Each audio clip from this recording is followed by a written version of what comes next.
Hi everyone, welcome to my channel.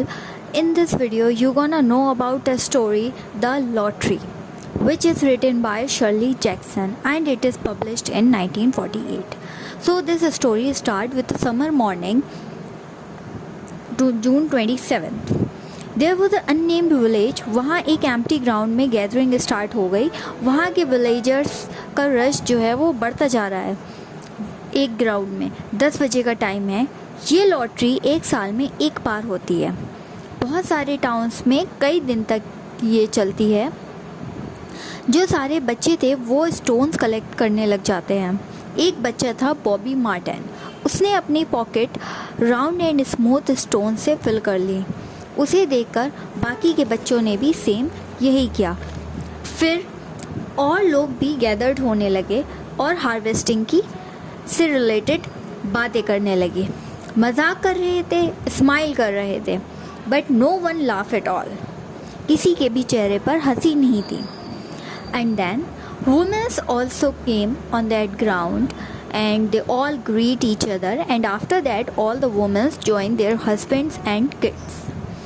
और वो अपनी फैमिली का ग्रुप बनाकर अलग अलग खड़े हो गए. फिर मिस्टर समर्स ने लॉटरी कंडक्ट की.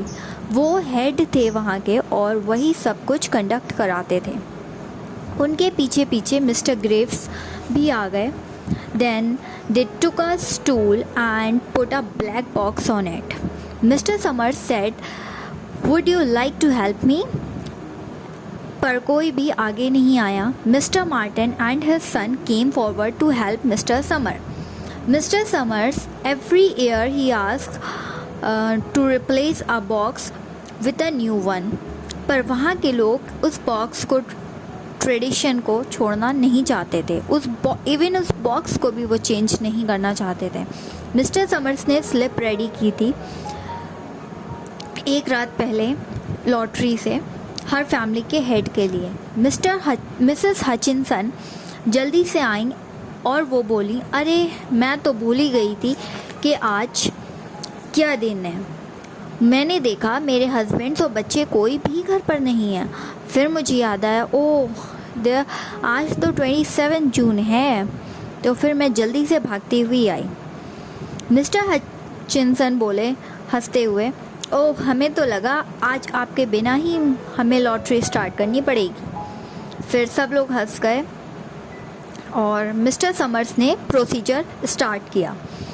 फिर लोगों ने बताया कि एक आदमी नहीं आया है डनबर, तो कोई और उसकी जगह है जो उसकी स्लिप निकाल सकता है. Then his wife came out and said, मैं उनकी जगह स्लिप निकालूंगी. Then Summers said, okay, now I will call the name of head one by one, and then you came and picked the one slip from the box. No one opened their slip until I said. Already वहाँ के लोगों को सारे rules lottery के पता थे क्योंकि वो लॉटरी हर साल कंडक्ट होती थी. सबको पता है. मिस्टर समर्स स्टार्ट करते हैं नेम अनाउंस करना. एंड मिस्टर एडम कहता है ओल्ड मैन वार्नर से कहता है कि लॉटरी के सिस्टम ही बैन कर देना चाहिए. और कई जगह पर कोई विलेजेस में इसको टोटली बैन कर दिया गया. ओल्ड मैन सेड, उनके यहाँ शायद यंग जनरेशन चाहती ही नहीं है कि वो लोग काम करें और उनकी फसल जो है वो ग्रो हो. लॉटरी जून में होने का मतलब है भारी फसल होना. There is nothing wrong in this. सालों से ये प्रथा चली आ रही है और यही ठीक है. Adam said, I am just telling only. अब सारी स्लिप्स डिस्ट्रीब्यूट हो गई. एट लास्ट मिस्टर समर्स ने भी अपनी स्लिप जो है वो उस बॉक्स से निकाल ली. फिर सब ने स्टार्ट किया स्लिप ओपन करना एंड और कहा, किसके पास आई वो पर्ची, किसके पास आई.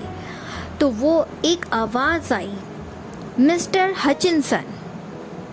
हचिनसन के पास आई है वो पर्ची.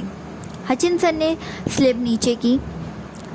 हिज वाइफ सेड, नहीं, आपने उनको पूरा टाइम नहीं दिया, ये अनफेयर लॉटरी है.